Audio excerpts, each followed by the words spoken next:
ఈ 21 అవతారాల్ని ఒకసారి వింటే చాలు, వాటి పేర్లు విన్నంత మాత్రం చేత విష్ణు ప్రీతికి పాత్రుడవుతాడు. వేరొక్కసారి జాగ్రత్తగా వినండి. మొట్టమొదట ఆదినారాయణుడు, సనకసనందనాదులు. దాని తర్వాత వచ్చినటువంటిది యజ్ఞవరాహావతారం. యజ్ఞవరాహావతారం తర్వాత నారదుడు. నారదుడి తర్వాత నరనారాయణుడు.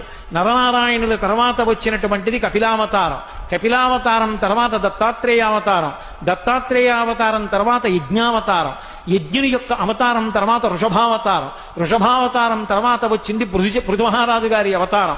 పృథుమహారాజు గారి అవతారం తర్వాత వచ్చినటువంటి అవతారం మత్స్యావతారం. తర్వాత కూర్మావతారం. తర్వాత ధన్వంతరి. తర్వాత మోహిని. తర్వాత నరసింహుడు.